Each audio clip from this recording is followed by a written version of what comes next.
Yo guys, I just recorded a little interview with my good friend Jan STIXONSPEED, who does live drum and bass drumming and is a really cool guy living here in Berlin.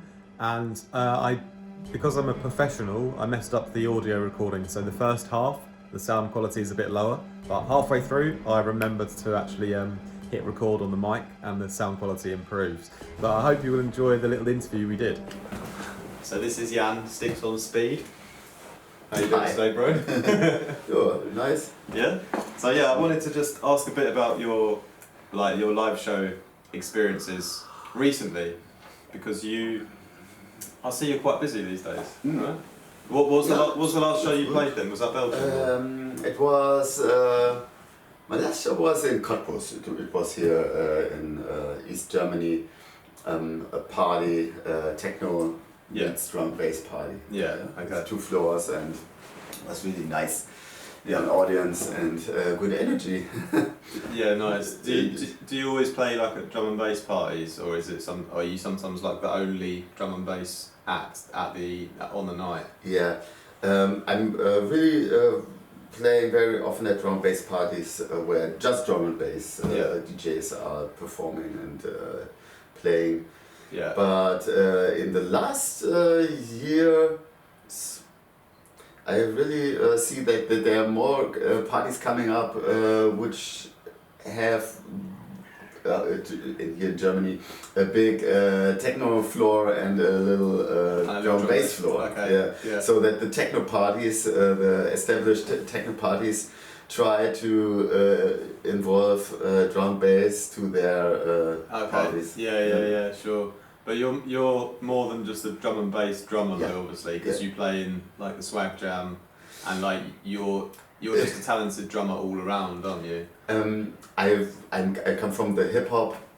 Okay. Or in the last 10 years I was earning my money with much playing hip hop. Yeah. But my heart was always beating for drum and bass in the last 15 years, and since 15 years I already had other live drum and bass band where I played like a hybrid set, half acoustic with electronic triggers on it, and a bass player performing the bass lines on a midificated guitar. And an MC. This band was called Human Sampler, and it was a live project. It was just a live project. We didn't release songs, just playing live.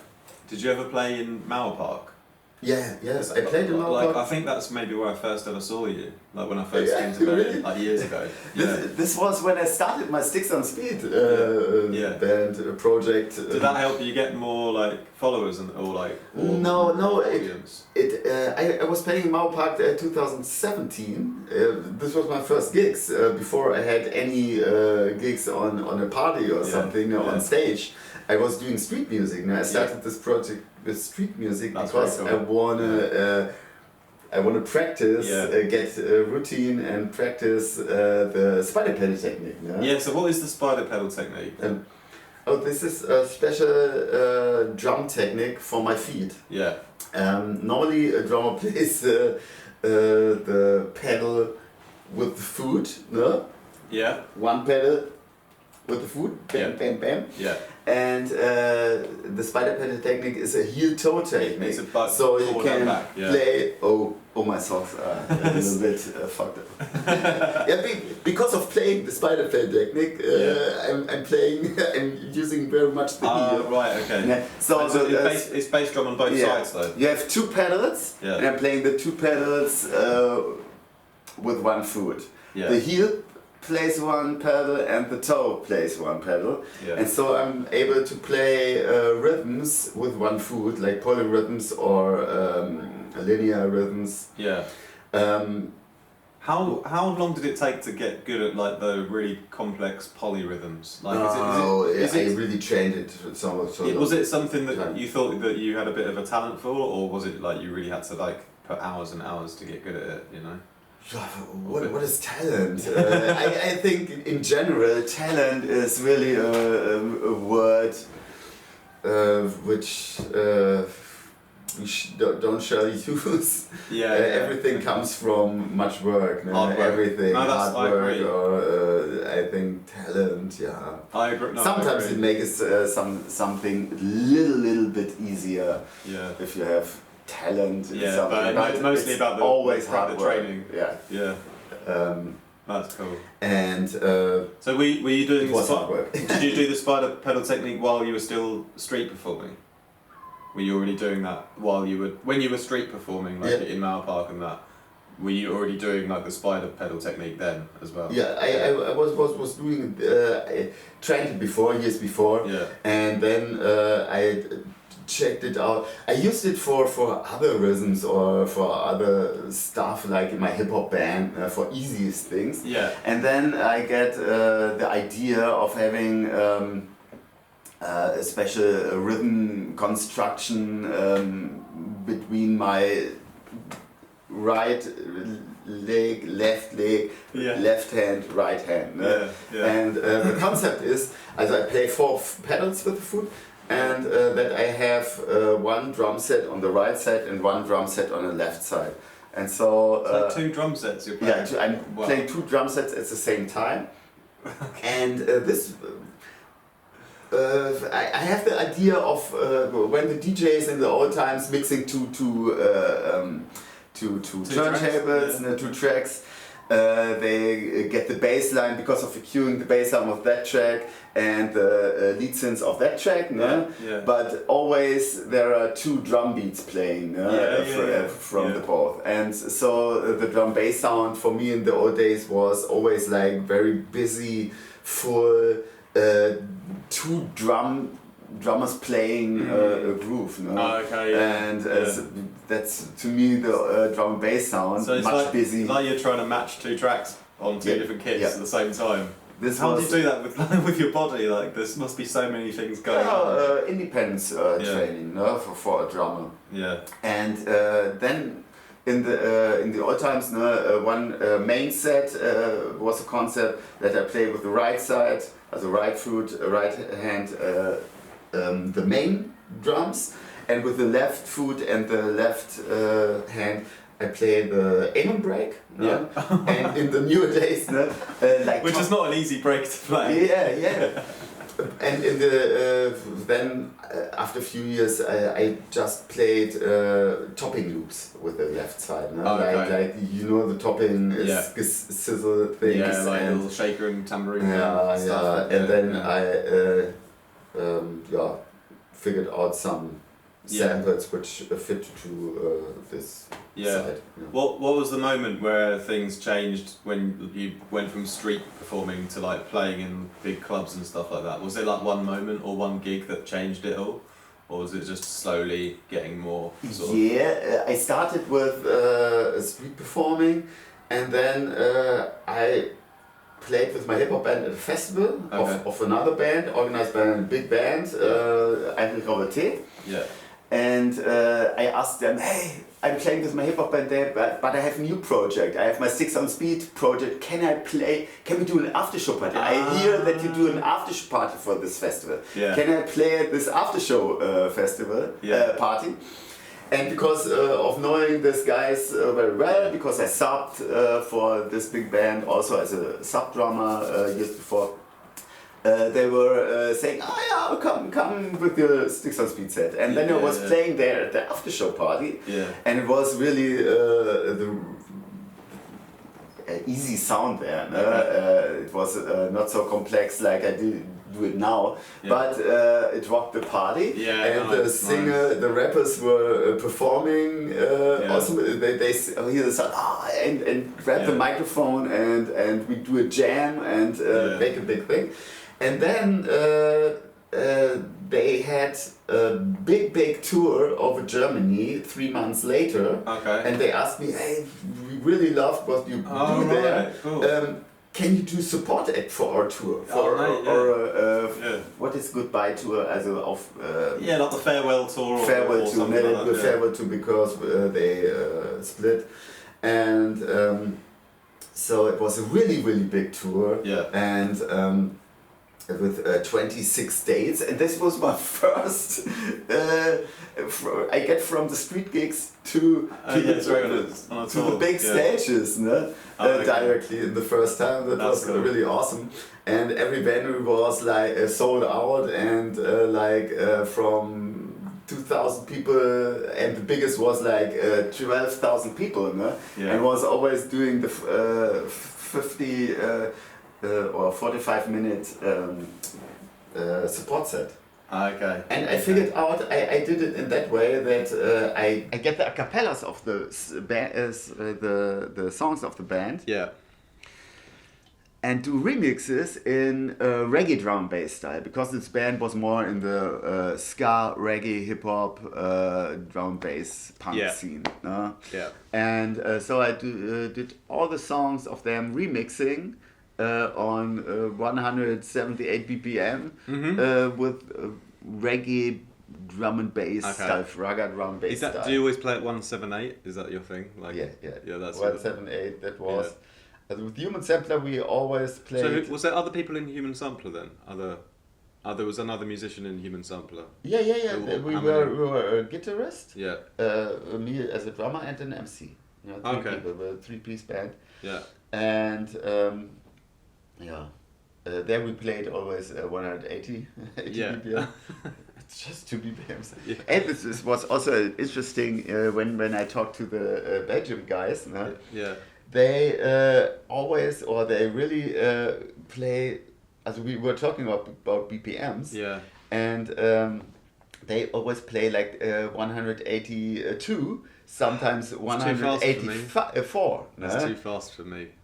But and they say, hey, they were doing a festival, or when they played at a festival, and there were some UK DJs playing with 176 BPM. Yeah, that's the most that I go up to. They thought, oh, it was so slow, so boring, and sticky. It wasn't matching my heart rate from everything that I took.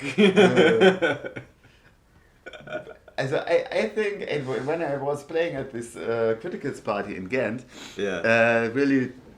It was a high energy thing, and with my 178 BPM, I feel a little bit like slow. Yeah, really. Oh, wow. And since then, I'm get now in the 180, 181 BPM, and it really fits to the sound. And the energy. You played in Belgium and Netherlands, and do you play mostly in Germany now, or is it? Yeah.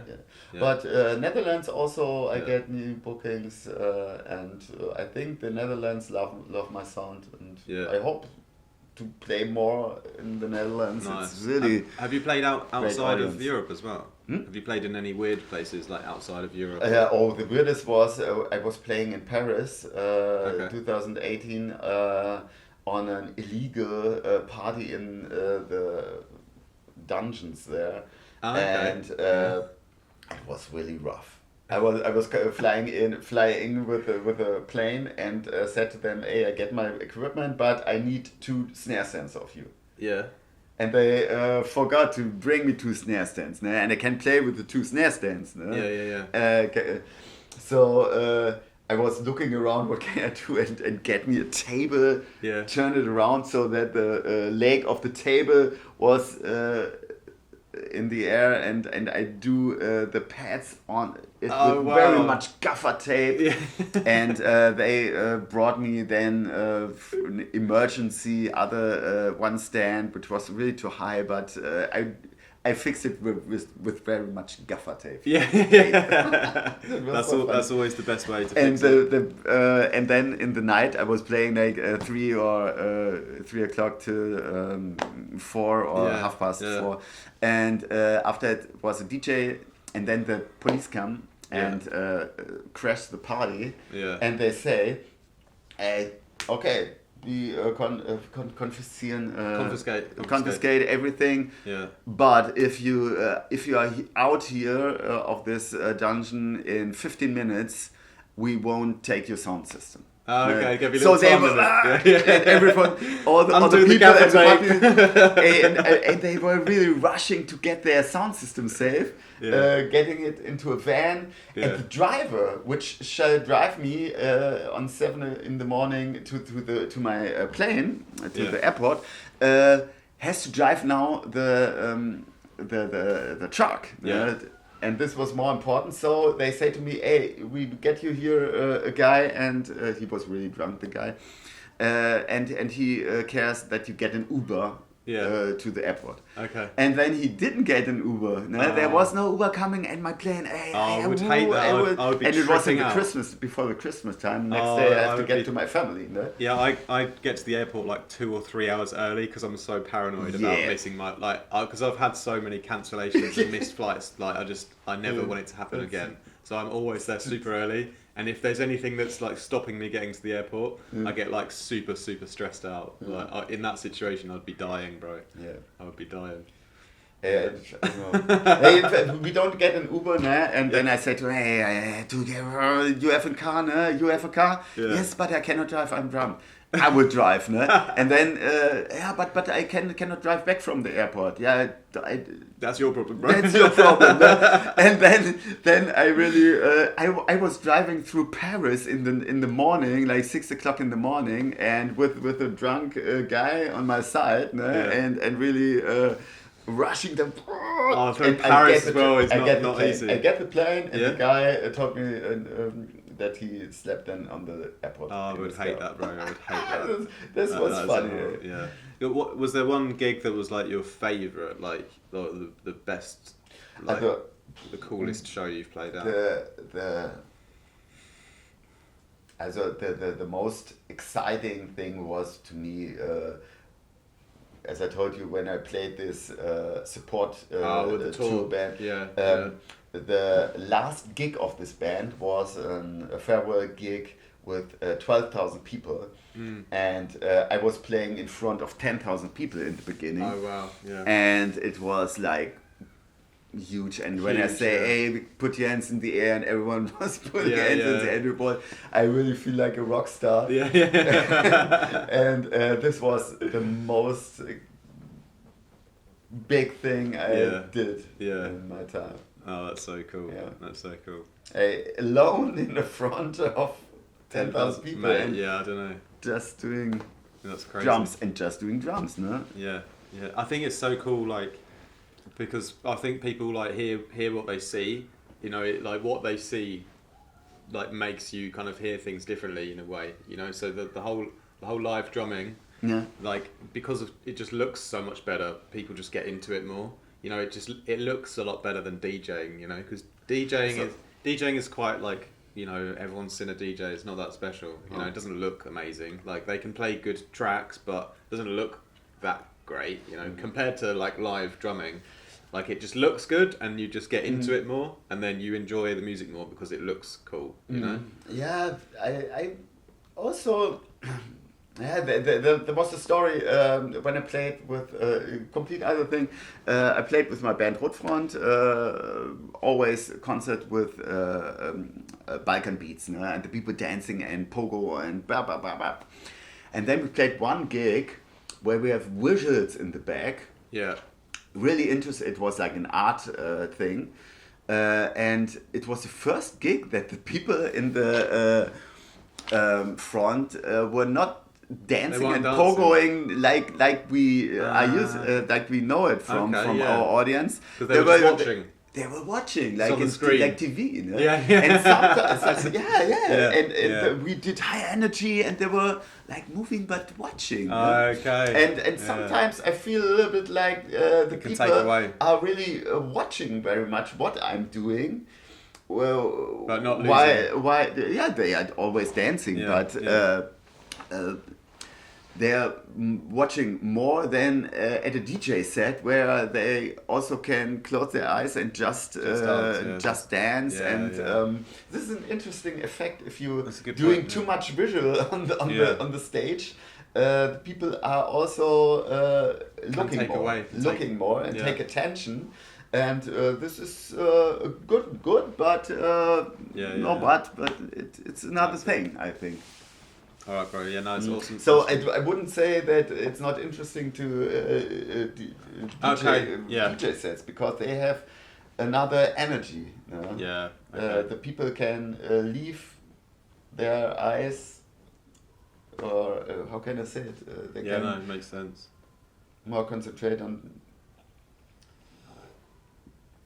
Yeah, no, Dancing. I got you. No, right, that's been amazing. But I really can say that on my gigs the people are also doing mosh pit or. Yeah, no, I've seen them, bro. I've played with you. and, I've played shows with you together. Yeah. We played at Rosie's before, and I played after you. Vice Haza I played after you as well. Yeah. That was a few years ago. Yeah, that was This cool. was this was with my old set, no? Yeah. It really changed my sound after Corona. Yeah. To getting more DJ tracks also, productions in my set. Before I just was doing with my own tracks with loop masters, loops, and creating own bass lines. And now we're gonna make a track together finally. I hope so. We'll do a banger. Yes, let's do it. All right, bro. Thanks for the little interview today. Yeah.